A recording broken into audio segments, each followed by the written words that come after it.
It is good to see you, everybody. Nobody is flagging, which is great to see. I hope the parallel sessions went well.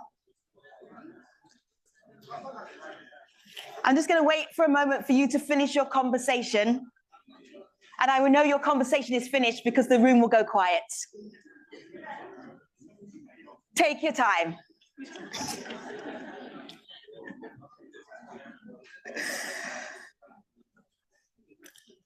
Okay. We are now about to start Plenary 3.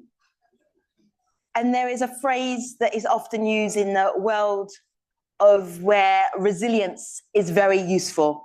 And two phrases, actually. Bounce back, build back. But we're more ambitious than that. We're going to bounce forward. Because bouncing back and build back suggests that we're just going to put things back the way they were. But what an opportunity, if you're resilient in transportation, to do things better than they were. This panel is so high level, I'm going to ask their permission to actually sit on the stage with them, because we're going super high level, we're going ministerial level, and the people who make the decisions. So when you have your questions, there should be very direct questions, because you should get very direct answers, because you've got the person at the very top. Good afternoon, Plenary. It is so nice to see you. As you walk from your seat here to your seat here, there'll be such loud applause, and it won't stop until I've sat down. Let's try that theory. Gentlemen, come on stage.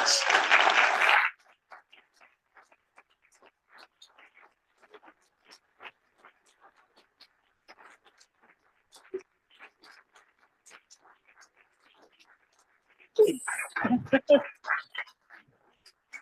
to the front. Come to the front so you can see it. Nice to meet you. Good afternoon. Welcome.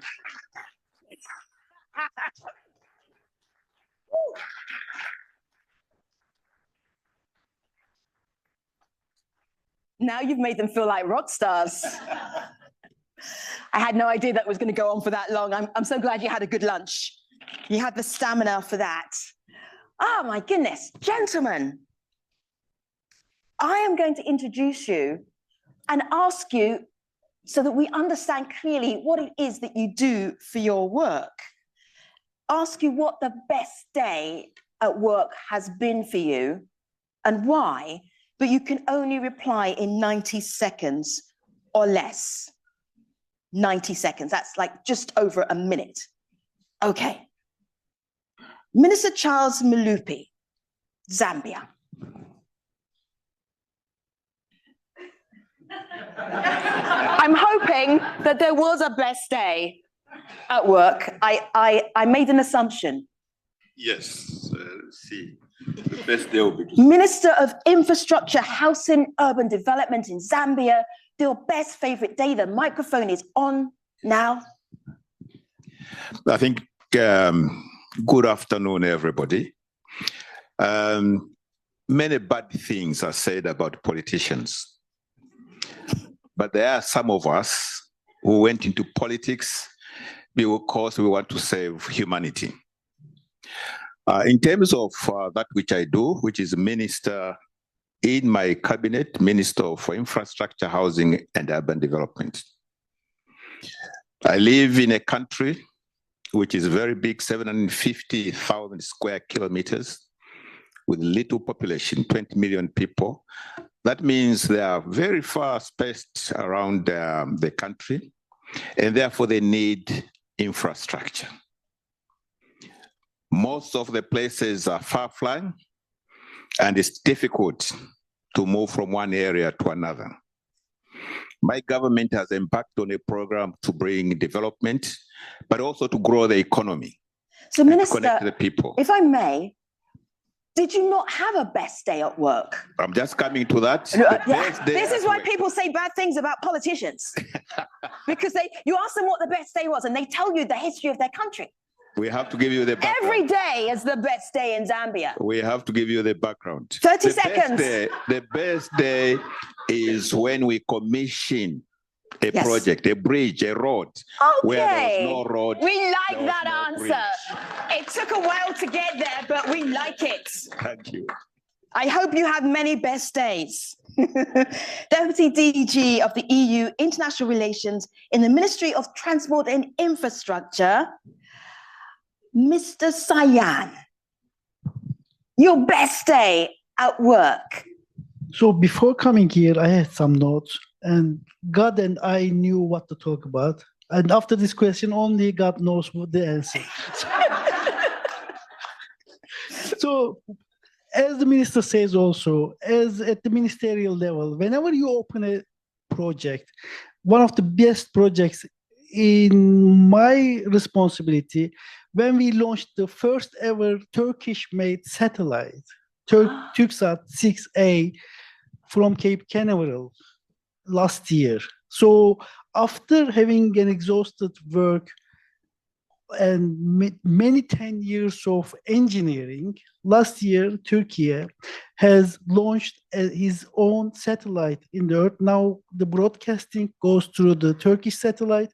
I guess that is one of my best days. Thank you.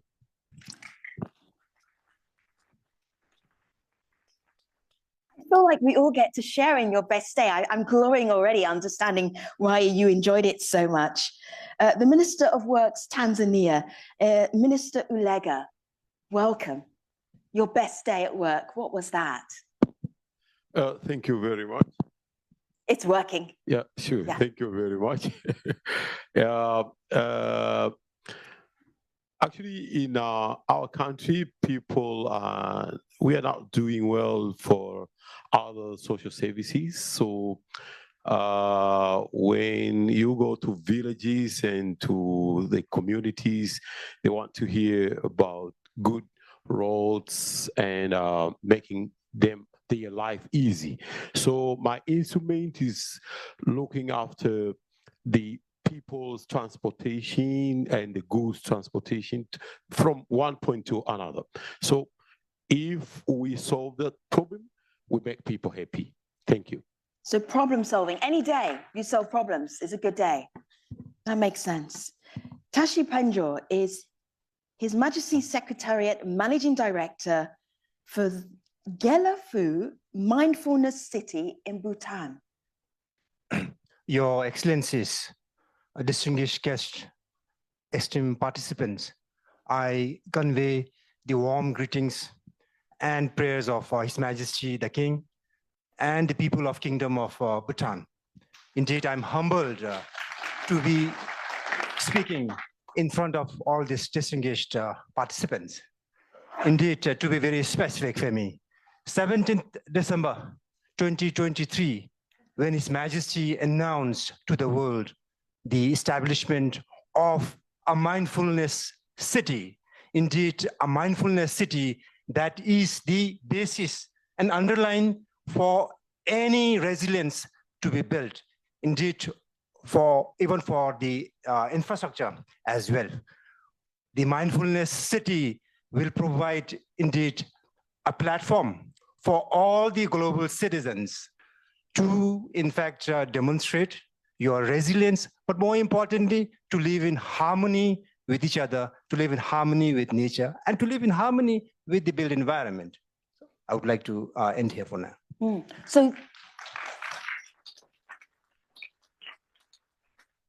So the day the city was announced, the mindfulness city, that was the best day of your... Yes, Femi. Yes.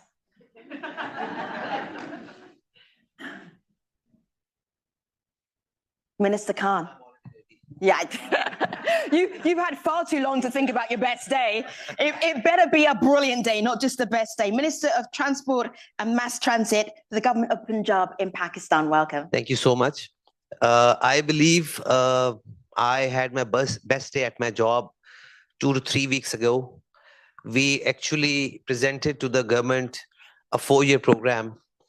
And everything that we suggested was actually approved. We suggested 6 new metro lines, 3,000 buses, 20,000 kilometers of roads. So, digitization of transport systems. So it's a huge task that we have taken upon ourselves. But I'm lucky enough that everything that we presented to the government was actually approved. So now we have a very tough road ahead of us, but we're very excited, and I'm very hopeful that we'll get there very soon. Thank you. Pakistan, in terms of the climate crisis, it's almost at the nexus of that. There are so many challenges that you have regarding resilience and transportation. Which one do you want to pick, and how are you doing with it? See, the weather pattern in Pakistan is changing very rapidly. Just a few weeks ago, we had proper hailstorm in Pakistan, in area where it does not ever hail. It was almost a foot high. So all the crop in that area is completely gone, and there's hundreds and thousands of acres of land that's done away with.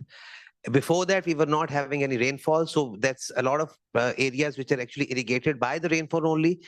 Even that is gone.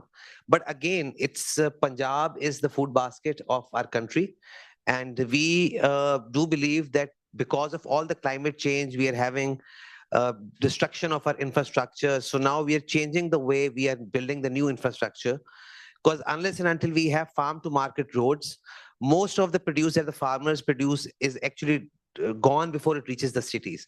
But again, when I say we are the food basket of our country, we are not able to export anything out of our country, especially when it comes to wheat. Just a few fruits, oranges, mangoes, and rice is our only food export out of the country. So we need more cold storages. We need better roads. We need better infrastructure, even trucks to transport those food materials from Punjab till the port of Karachi.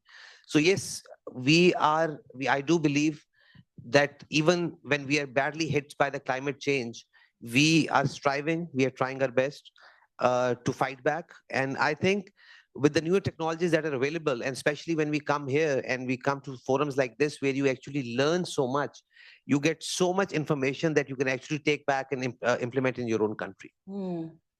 What guidance would you give the TT attendees about what resilience looks like from the experience you've had in Pakistan?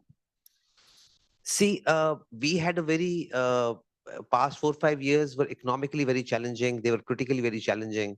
So now, finally, things are changing. Financially, we're getting better. So I do believe that, it's not just about coming up with an idea. It's not just conceptualizing what you want to do, but you need to have the right tools to do what you have actually planned. We have planned something very huge for Punjab. Punjab is around 50,000 square kilometers. So again, like the Honorable Minister from Zambia said that, most of the places are far flung. So the challenge for us is actually that, I do believe that even after the natural disasters hit, even after we get hit by floodings, even after we get hit by hails, we don't get any rainfall, I still believe that it is the people of Pakistan who are always willing to fight back, who are always willing to, stand up and start from ground zero again. And the government right now, I think we're doing a Punjab Clean Over program with the World Bank, and we're hoping for a transformation on that end as well. So the resilience that I can think of is mainly the people that actually don't want to give up. Minister Malupi, if we're focusing in on Zambia, is there anything that Minister Khan says that resonates with you, or are you approaching adapting a resilience differently in Zambia? I know climate change is one of your challenges too. Yes. First of all, it's a statement of fact that climate change is real. Hold on. No one's applauding that. It's obvious. It's like saying water is wet. Hold your applause. Shame on you. But the question is, what are various nations doing about it? Or indeed, before that, how badly affected are our nations? With respect to Zambia, we depend on hydroelectric schemes to power industries, to power homes. Last year, during the year 2023-2024, we had one of our worst droughts. In fact, 1 in 100-year droughts. And yet, our electricity, 85% of our electricity is produced by hydroelectric schemes. And because of that drought, we more or less wiped out all the capacity to generate electricity. So all of a sudden, we did not have electricity to power industries, to power mines, to power homes. So we went through phases of load shedding and so on. That also affected our ability to produce our own food. Our own staple food, where we produce something like 3.5 million tons of maize per annum, this dropped down to 1.5 million tons. So therefore, to address these issues, that is where we have to come up with resilient infrastructure. So in terms of electricity, we had to diversify our energy mix. We knew that we could no longer continue to rely on hydroelectricity. And therefore, we had to look at other mixes, mainly solar, and also thermal power stations. And this is what we have done. In order to do that, how do we motivate our people? How do we motivate the private sector to quickly come in and enable us as a country to be able to generate this electricity?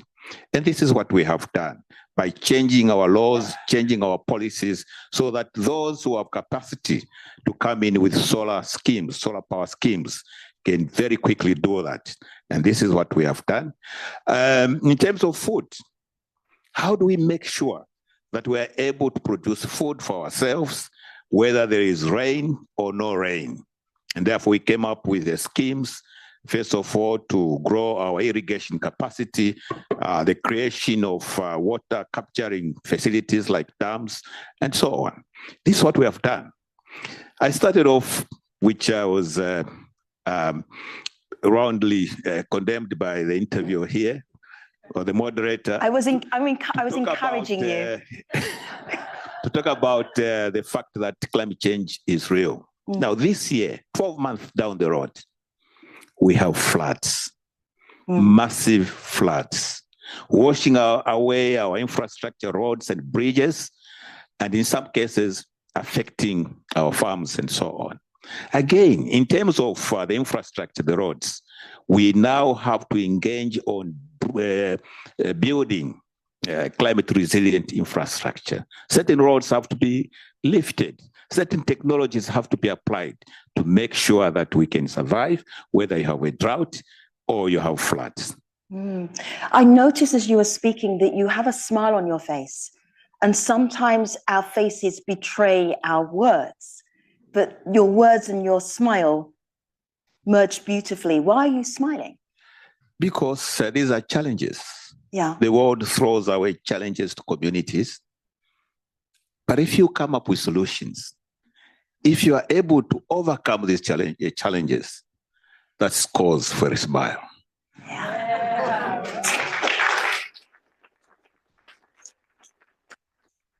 So DG Sayan, I've been watching you and I'm very impressed by your ability to multitask. I am not sure if you're checking LinkedIn or X or talking to your staff, but do share with us from your perspective what resilience that bounces forward looks like, because Turkey has many challenges when it comes to transportation, when it comes to the climate crisis, natural disasters. What are your thoughts about what you can share with us here at TT? Great to hear about that. The thing is, I was looking ChatGPT and DeepSeek about your questions. What kind of an answer I can give? Really? So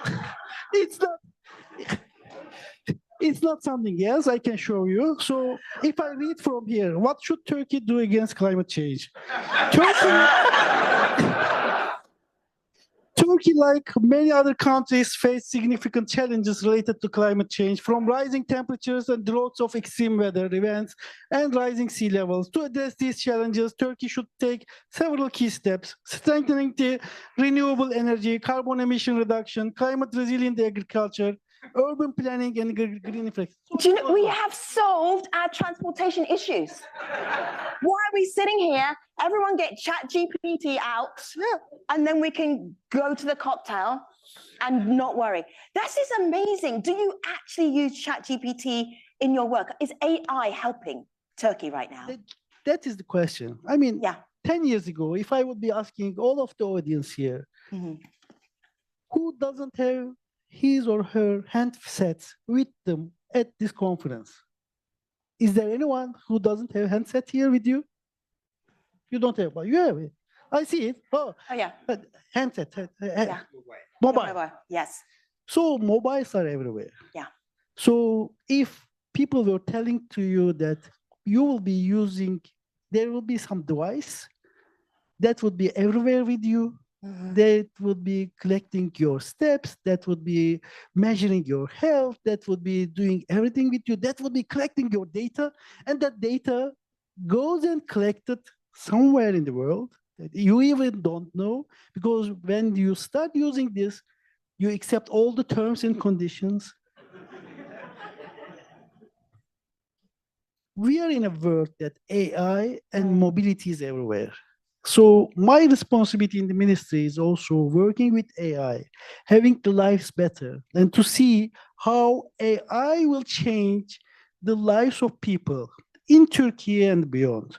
So there is a lot of things going on. I mean, 50 years ago, it's still important, but energy resources was the most important issue that we were facing to. Now, collecting this data, using this data in a positive manner, and exporting this data is the most important thing in the world today. Even in a podium like this, whenever you ask, I just type it in a multitasking way. I see the answer and I can reply your questions. What kind of students, what will our children face to? I guess, is this less important than climate change, do you think? How many hours are you using your mobile or chatting? Too long. Too many hours. Yeah. Too many so hours. It changed all of our lifestyles, our way to live. Sometimes I see our children coming together, 3-4 children. When we were young, we were playing at the ground. Now they are saying, okay, what's going on? And even you tell me, multitasking ability. Yes, we are here today. We're in front of the podium, still looking at this. Yeah. That is really a great change in the lives. So I should say that DG Sayan, his expertise is technology, and you literally just proved it right here on the stage. I will tell you my next question in a moment. You can chat it. You can check Let's try it. All right. I can read this and I can tell my own. at the same time. Yeah. All right. What is the biggest challenge for climate change in Turkey right now?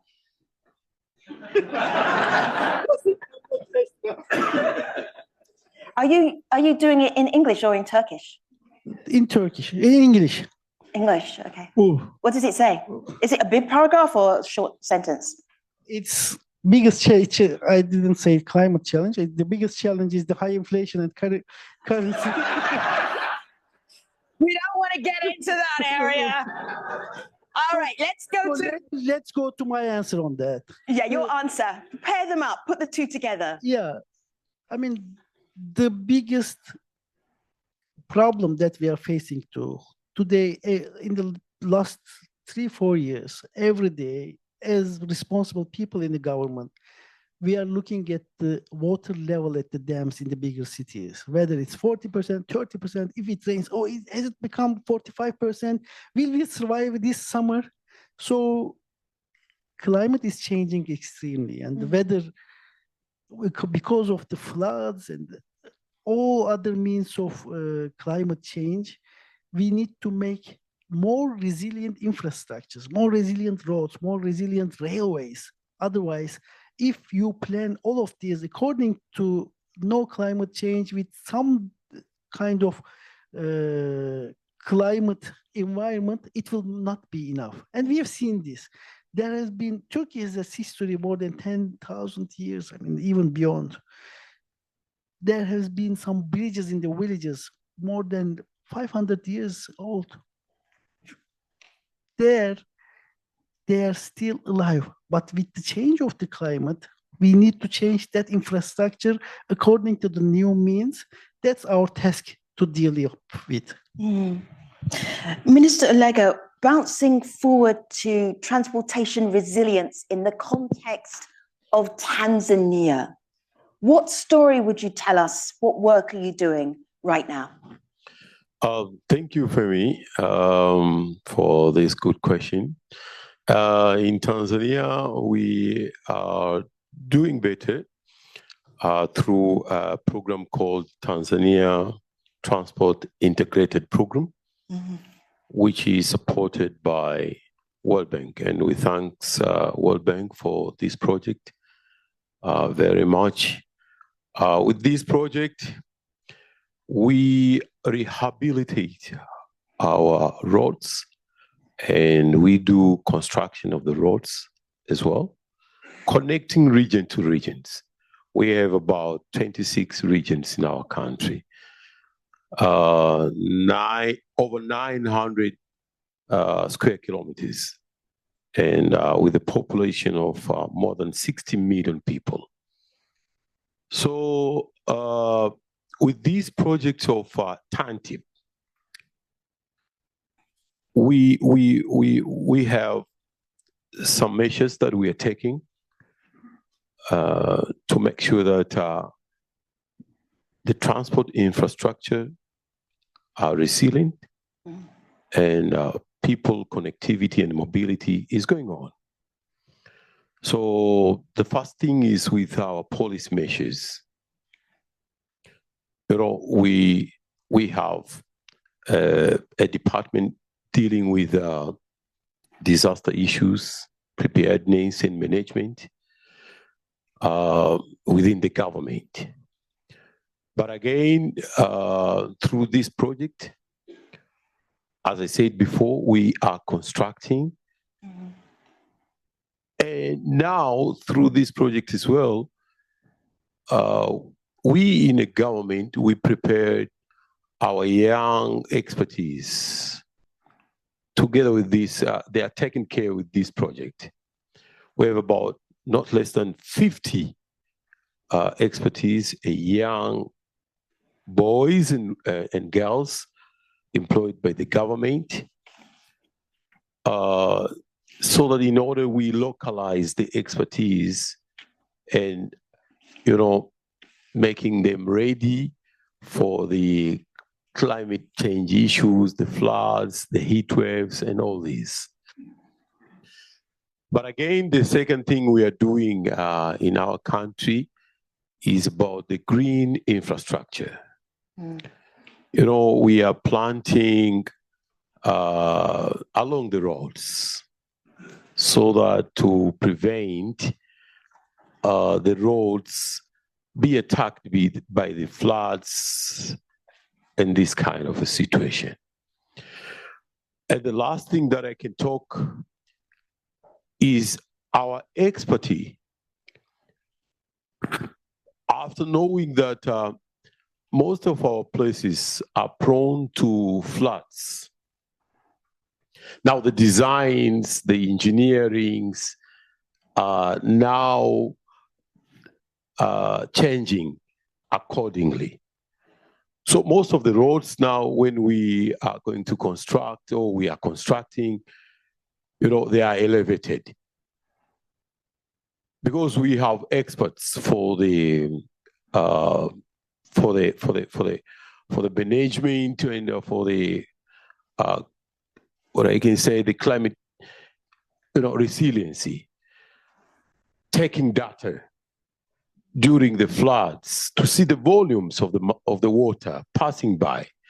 So through this, they are managing to know how much the elevation should be of the roads, the escarpments of the roads, the bridges to allow water passages to be easy. But again, to diversify the modes of transport is another way that we are doing in our country. As I mentioned yesterday, we're building a longest railway networking in Eastern Central Africa. We're in Tanzania, connecting our country from the southern part to the northern part, from the western part, from the eastern part to western part. It is more than 4,000 kilometers. Up to now, we have already built up 722 kilometers. This railway networking, it will cost us about $12.4 billion US. And it is electrical standard gauge railway. And up to now, from June last year to date, we have already taken people, not less than 2 million, from one part of our country to another part. But through this project of TANTIP, we managed to make up and rehabilitate about 10 airports, regional airports. So people have different ways of moving from part to part of our country. Like, boosting our economy as well and making it a sustainable development. Because these parts, you can find minerals, but these parts, you can find tourism sector. So by doing so, we are bouncing back and we're moving forward. Thank you. Did you, have you ridden any of these routes that have you traveled on these routes with citizens of Tanzania? And what was their experience traveling on these routes that you've been building? Can you come again, please? Yeah, you're a minister. Yeah. You don't have to take the train. But did you take the train? Have you traveled these routes that you are building so that you know what it's like for your people to travel? What did they tell you about it? What's the reaction? They are happy. Yeah. If I talk with the first thing for me is a must to go and look after the construction. Yeah. That is a must. You see, and when you see people, if you get into the train, they are happy because it's convenient, safe, you see, and less time taking. For the roads, it's a must because I have to go and push the project's completion to be on time. But again, looking after the quality and the durability, that is my job. Sure. Thank you. Mr. Tashi, you are a high-level advisor in Bhutan. So when you are giving high-level advice about resilience, what areas do you focus on? What is your biggest area of concern? Indeed, I take a few seconds to kindly introduce my country because many of the esteemed delegates here may not know Bhutan. In line with His Excellency from Zambia. In fact, Bhutan is a small mountainous kingdom between one of the two, giants, China in the north and India in the south.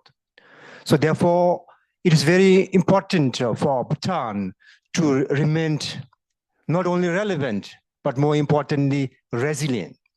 While I may not be able to, in fact, directly satisfy you, I would like to attempt in two scenarios. Under the business as usual, indeed, whenever we talk about resilience, of course, Bhutan is no exception.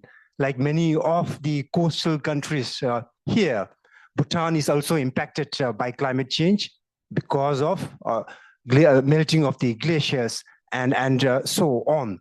So as business as usual, Bhutan is in fact adopting many of the sustainable principles that the excellencies mentioned here, starting from safe, in fact, affordable, inclusive, prioritizing people over vehicles, and more importantly, building a sustainable, resilient infrastructure under the business as usual.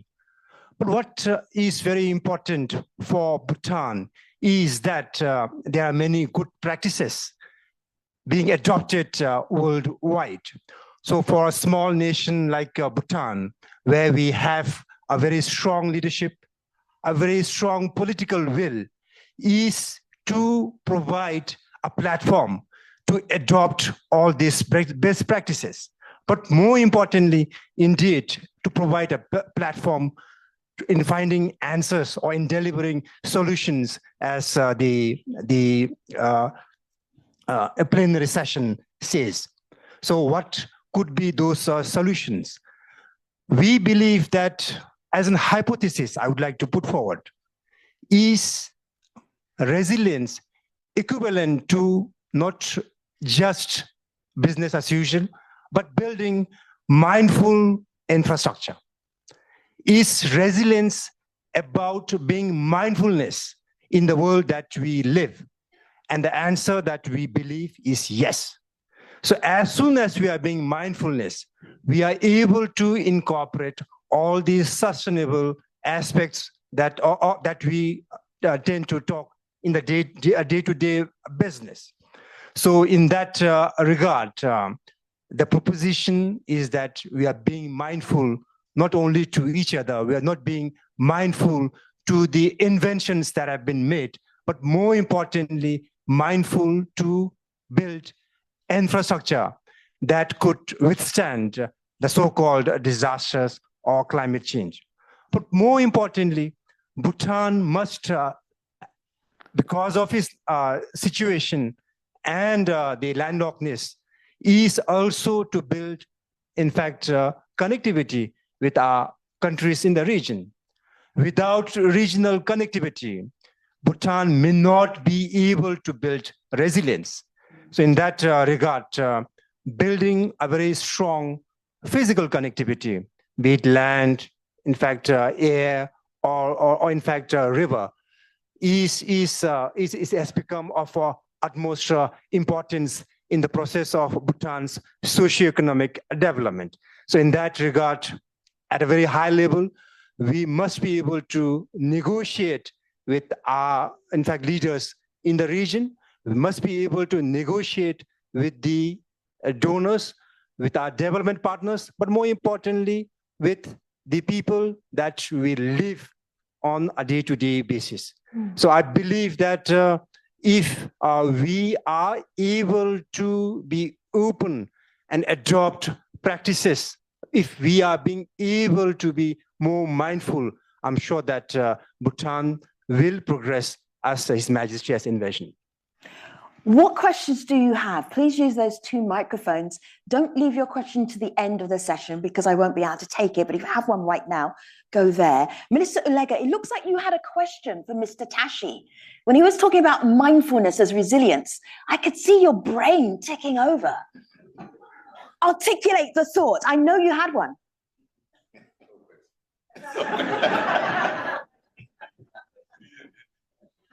What I think you were thinking was, what exactly does mindfulness mean in the context of resilience? Indeed, one of the important attributes of mindfulness is culture. While when I say this, I don't own any philosophies or in fact any theory behind it. It is related towards culture because culture builds resilience in each one of us. Whether we agree or not, indeed, culture builds resilience. And therefore, I'll just give an example. Traditionally, conventionally, many of us, especially in the developing part of the world, we have the culture of walking, of prioritizing people over a vehicle. And when I say this, again, I don't undermine the contribution of connectivity, transportation to economic growth and prosperity.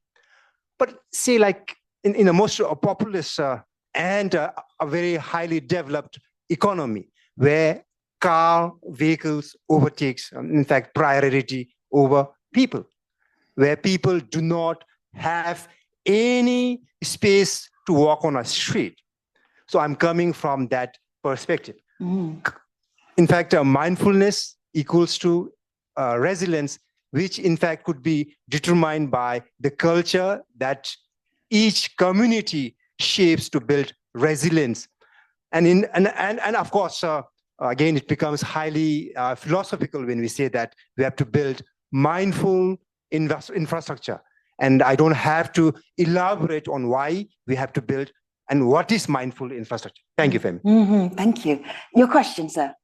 Great, thank you. Ryan Sklar with NG Impact. My question is, Femi, you introduced the panel as very high level, and that's great, but of course, change kind of requires that you get into the weeds. So wondering if you could explain maybe your process or an example to anybody on the panel of how you determine when you need to stay high level and when there's a spot where you really do need to dig in, given the limited amount of time and the millions of things that come across your desk. See, it all depends. In a normal day, at a normal month, normal 6 months, you have to prioritize how you start, which projects are more important, which are not so important. So obviously in a developing country, you have so much on your table that you really need to prioritize what you do first and what can actually wait. So when you talk, like you asked, what's high level priority? So for every country, I'm sure it's a different process. So for us, our cities are highly congested. Our atmosphere is highly polluted. We have millions of two-wheelers. We have hundreds and thousands of three-wheelers in our cities, which are polluting away. So the top priority, whatever comes, anything, if there's anything else even on the table, our top priority will always be at this stage to either have some mass transit systems, conversion of all the ICE engines, petrol engines, diesel engines to somehow to EV. In Lahore, I'll tell you, last October, the AQI went up to 1300. So it's almost like you're in a gas chamber. So we are dealing with problems like that. So for us, honestly, that's the only focus that we have as I have as transport minister, that I have to somehow reduce the number of ICE engines, reduce the number of two-wheelers, petrol two-wheelers, three-wheelers on the road, convert them somehow with electric ones, encourage people like my friend Tashi over here, honorable advisor said, that it's a mindset change. In a city of 15 million, we don't have sidewalks everywhere. So we don't have cycling tracks. So that's something that needs to be done. So anything else, that digitization, like my honorable friend said, AI, it all comes second to us because we are having difficulty breathing. So that's the most important thing for me. Minister Malupi.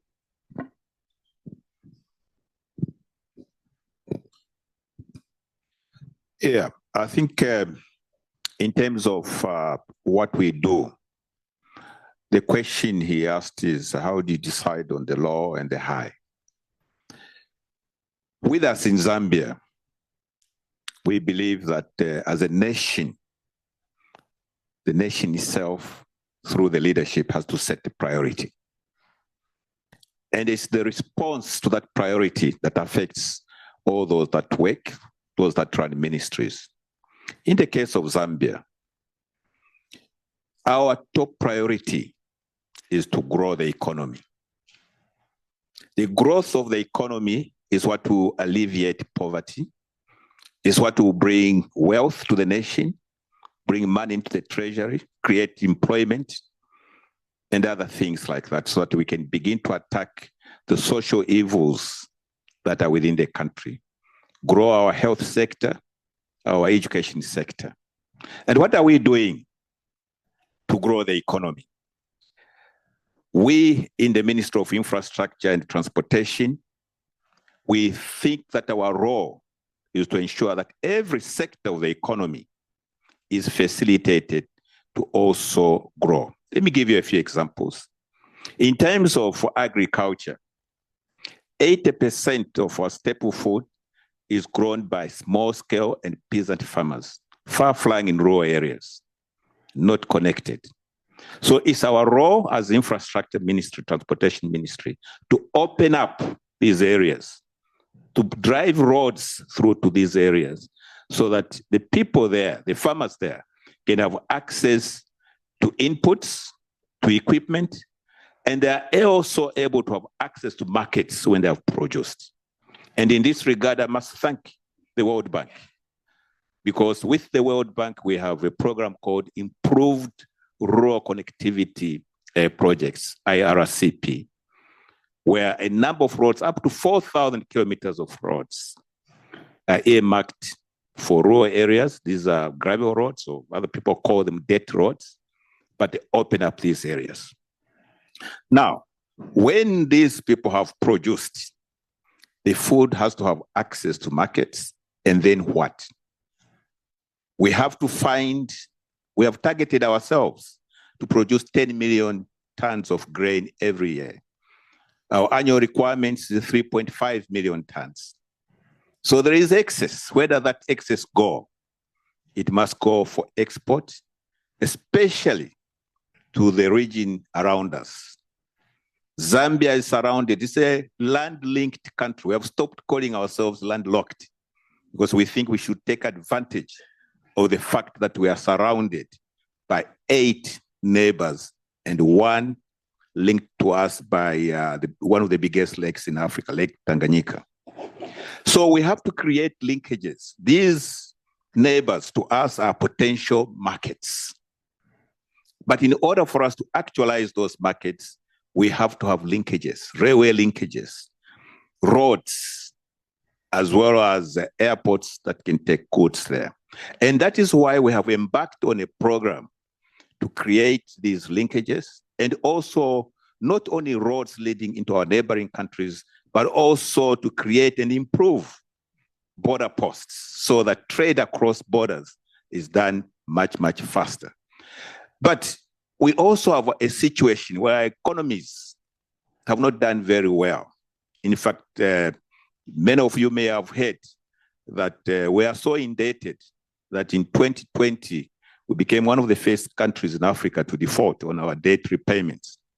So we are now trying to improve infrastructure, build infrastructure, but with limited resources. So how are we doing it? We have leveraged on the private sector by engaging on what we call public-private partnerships. So over the last 2-3 years, we have been able to undertake so many projects using private sector money. With private sector money also comes efficiency. It also means that projects are able to be completed on time. They get their money through toll plazas over a period of time called a concession period. They're able to collect the money. In the last 2-3 years, we have brought in over 1.5 billion kwacha by way of foreign direct investments into our economy. So these are some of the things, because we are focused on the national priority, which is growing the economy. Mm-hmm. We are doing this in agriculture, in mining, and in tourism by opening up the country so that investors can come in. Okay, that's how you make that priority, how you make those choices. Mr. Tashi, I feel like your response is going to be very different. Go ahead. Well, indeed, as I listen more to the distinguished panelists here, I get more inspired. And many of the principles that were mentioned, many of the, in fact, the strategies that are mentioned here are very relevant for Bhutan, and in particular for us, when we have to keep it at high level and when we have to keep it at, when we have to intervene, is largely determined by the nature and the context. So, for example, and Your Excellency, I'm inspired that I no longer use the word landlocked. Rather, it's land linked. If there are issues or if there are proposals concerning country or nation to nation, we definitely will consider that as a high level where the government and the policymakers will have to intervene. Now, if there are proposals or projects at the block or at the city level, definitely lower down the realm has the opportunity to, in fact, address and execute the projects. So like, in fact, many of the countries may be present here, Bhutan, again, continues to partner with many of the MDBs, many of the development partners, including World Bank, which is our preferred partner, to execute important infrastructure and road connectivity projects, not only within Bhutan, but which will eventually connect with the rest of the Bhutan. At a very high level, the vision, the continued vision in line with our development philosophy, gross national happiness, is to promote Bhutan as clean, green, safe, and happy. But as we do that, what is quite important and relevant at the ground level is to be able to first conceptualize projects and implement it within the shortest possible time. And at the end of the day, again, any economist will always would like to prioritize economic growth. And for Bhutan, we would like to take the middle path and also promote the well-being in the process of pursuing socioeconomic growth and development. Lastly, I would like to also, in fact, inform all the esteemed members here that the ease of doing business in Bhutan is largely helping Bhutan to implement many of the projects, infrastructure projects that have been, in fact, conceptualized and then being taken forward in the country. Thank you so much. DG Sion, type in inspiring quote, transportation resilience to end plenary session. Type that in. I'll come back to you in 1 minute time. It's like the final quote to end the session. Either it's from you or it's from ChatGPT. 1 sentence. Good afternoon. Thank you. My name is Daniel from... Daniel, take the microphone up. Oh, there we go. Thank you. We have strategies here. Yes, technology. Sorry, my name is Daniel from the think tank Energy for Growth Hub. Question to Minister Malupi, but also to the entire panel. I have a grandmother that lives in Kapiriamposhi, in a village outside of Kapiriamposhi, and she, which is in Zambia for those who don't know, and she sometimes struggles, or a lot of times struggles, getting to town or getting all the way to Lusaka for healthcare. So the question is for all of you, what are some pain points that you see for everyday people in your countries that you're looking to solve for right now? That's great. I love that question. I'm going to shorten it because we have 1 minute left. So I just want a sentence with the pain point.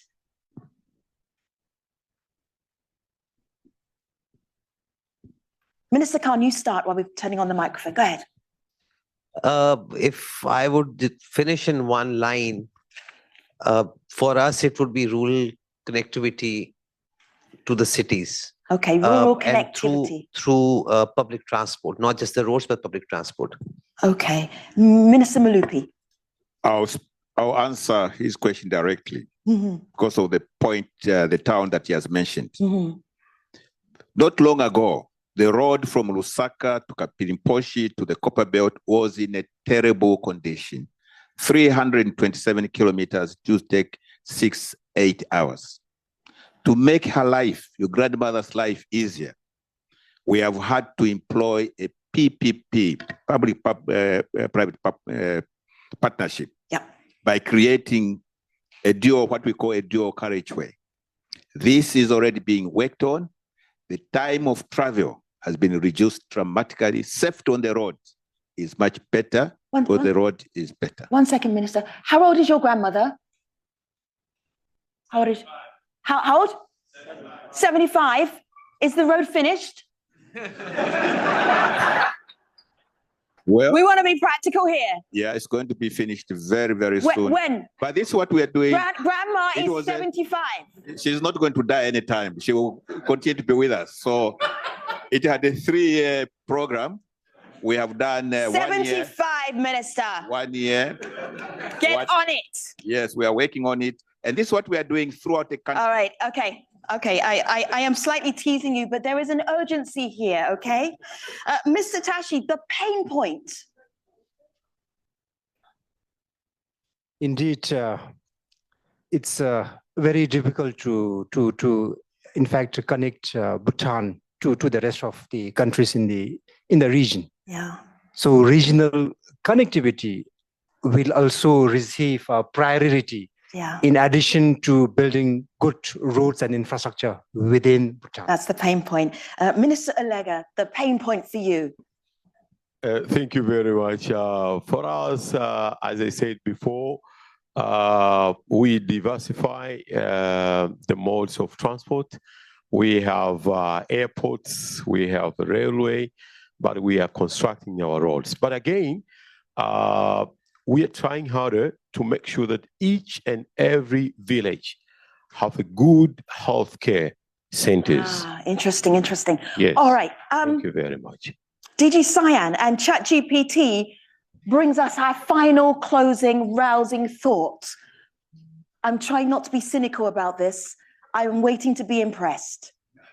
Hopefully, I look not only ChatGPT, also DeepSeek. So it's I'm gonna be using good. Multiple resources. Okay. So, Femi, It's a great sentence. that as an expert, Yes. I'm an expert also for emotional intelligence. Yeah. When you look at the audience also, you understand how they feel. And when you need to increase the level of the attention, you are telling a joke and you are telling what to do. That is the way how we train also the machines to learn and copy you. So What AI does it is nothing say? new. And What does it say? as we come to the close of this plenary session on infrastructure, let us reflect on the powerful insights and shared knowledge and the critical importance of the work ahead. We are at a turning point. The choices we make today, how we design, build, and maintain will shape our communities, our economies, and our planet for generations to come. Let's take these conversations beyond this room, transform ideas into concrete actions, and continue to work together to create a future where infrastructure not only supports life, it enhances it. Together, we can build a world that is stronger, more resilient, and prepared for whatever challenges lie ahead.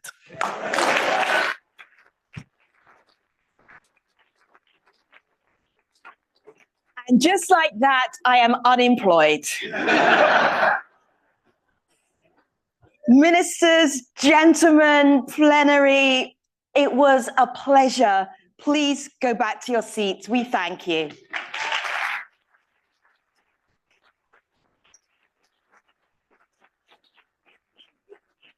Thank you so much. I'm now a believer. Woo. Next year, TT will be moderated by DJ Science ChatGPT.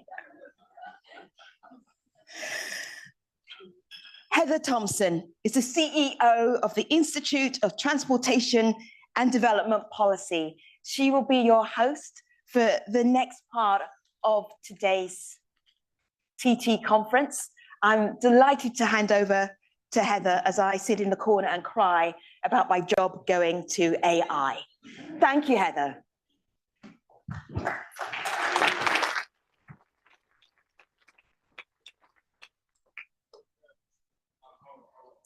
Thank you so much. It's really my honor to close the day today with you all with the Sustainable Transport Award ceremony.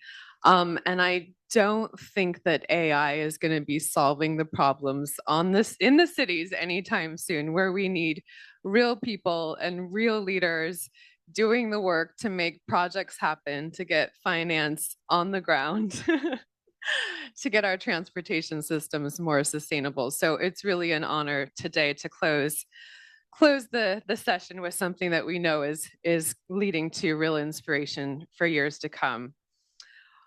So this year marks the 20th anniversary of the Sustainable Transportation Award. And it's really been our honor to congratulate cities from the very beginning with Bogota, Colombia, to just last year with Tianjin, China. The STA is designed to celebrate cities that are really making a commitment to make the future better for the people that live in their cities through innovation in public transportation, cycling, walking, urban development. Each year, the program's impact grows as we inspire more leaders to step forward in creating their cities to inspire one another and to showcase that and join the STA community of cities. The STA has highlighted first movers in everything from bike share to e-buses more recently, and even very wonky things like parking reform. With that, ITDP and the STA committee are very proud to honor this year in recognizing Dakar, Senegal for their amazing work as the recipient of the 2025 Sustainable Transport Award.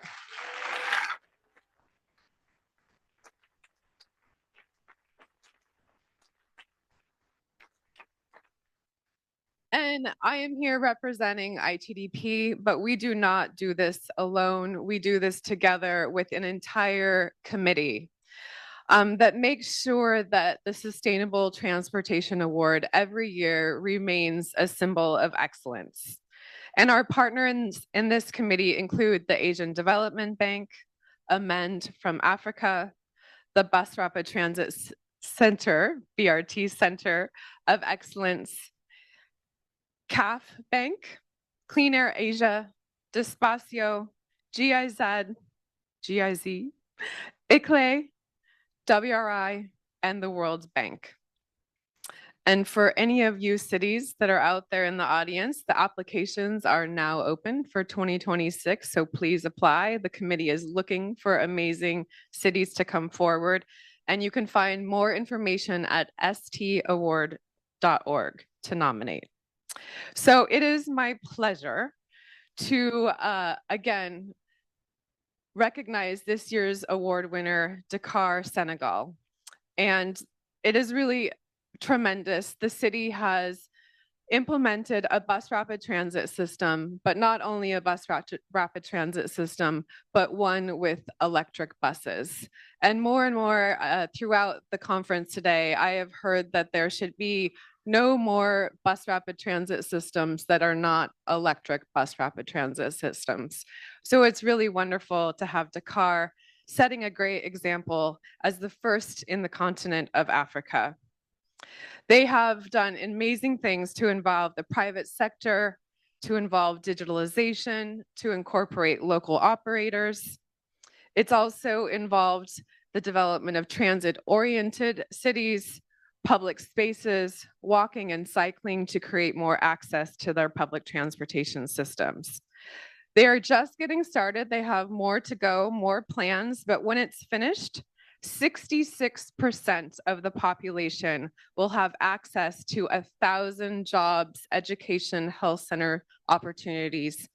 I said 8,000 opportunities within 1 hour, which is really remarkable.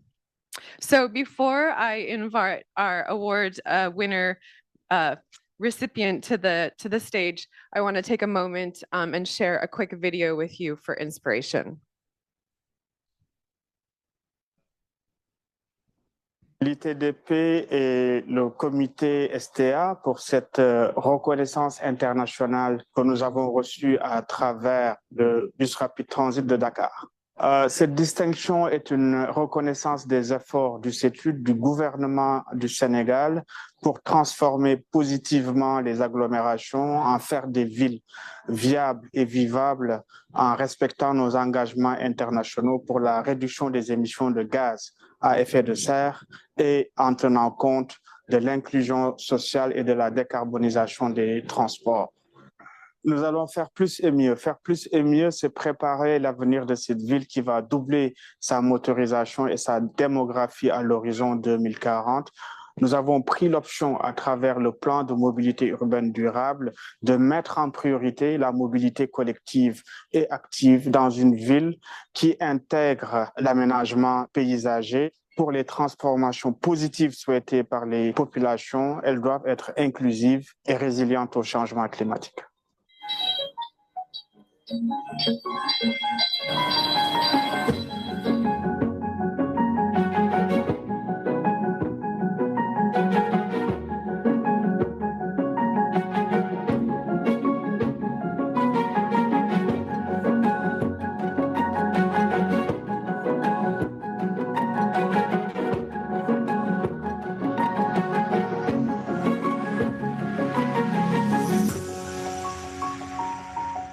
Le BRT nous aide beaucoup dans le transport. Tous les cours démarrent presque à 8 heures. Avec le BRT, ça nous permet de faire maximum 30 minutes de chemin. Franchement, c'est vraiment accessible. Et ça nous aide à fractionner le temps, quoi.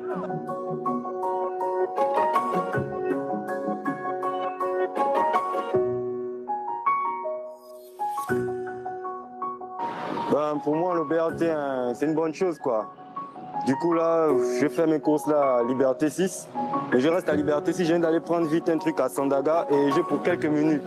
Du coup, avec la facilitation du BRT, pour moi, c'est une excellente chose, quoi. Je monte là juste quelques minutes, aller-retour, je suis revenu.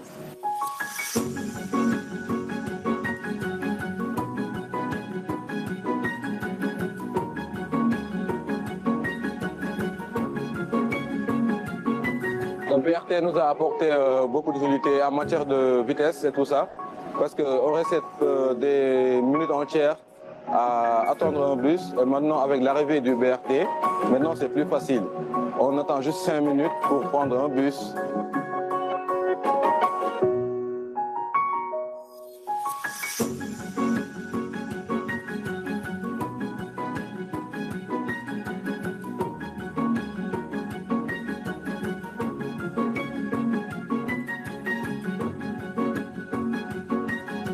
Je trouve que ça facilite la circulation. Parce que des fois, moi, j'ai quitté ici pour partir à Guédiawaye. Je prends des heures pour arriver là-bas. Maintenant, à 20 ou bien 15 minutes, je suis à Guédiawaye. Donc, c'est trop utile pour la population, quoi. Donc, c'est à nous de le préserver et de bien contribuer au développement du Sénégal.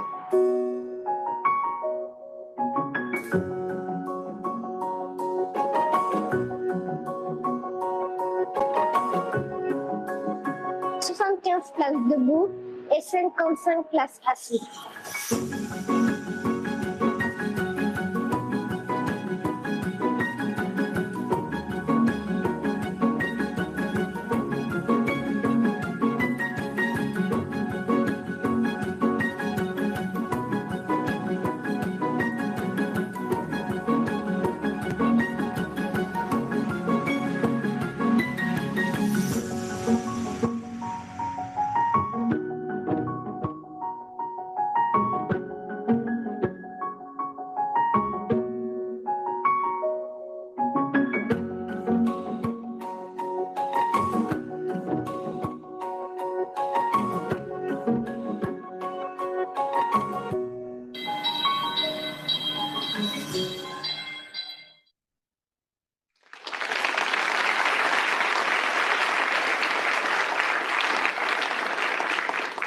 If that's not inspiring, I don't know what is. It's brought tears to my eyes literally watching it. And I just think those buses are so beautiful. I can't wait to get there to see them someday. Again, there's been so many people that have been part of making this project happen, including the World Bank and IFC, and I'm sure so many organizations on the ground. But it is my honor to invite to the stage Dr. Tierno who is the Director General of the Executive Council for Urban Sustainable Transportation in the city of Dakar, also known as SITUD. We saw him on video, and now here he is live in the flesh. Thank you, Heather.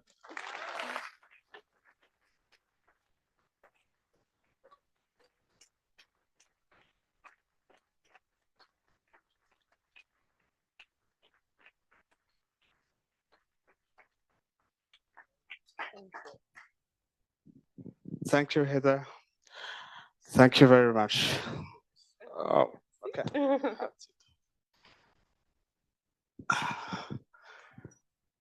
Oh, I'm very happy. Thank you very much. On behalf of the government of Senegal, I would like to extend my warmest thanks to our valued partners, the World Bank, IFC, European Investment Bank for the funding, beside the Senegalese government. I also have deepest thanks for ITDP, the STA committee, and all your partners for this international recognition. This commits us to do more for healthy and peaceful cities. And SETUD will do more with our sustainable urban plan. I also have thanks for my dedicated colleagues for the hard work and for our family that they support us despite COVID-19 and despite all the constraints we can have for delivering this impactful project. Thank you all for your support, and we continue our commitment for changing life in the best way and for building green, inclusive, and resilient cities. Thank you very much.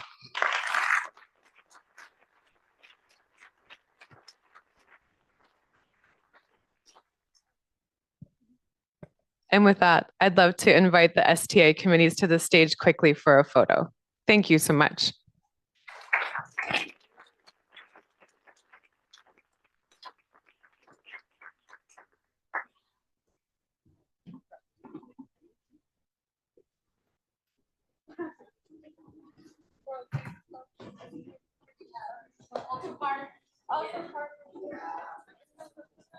Sorry.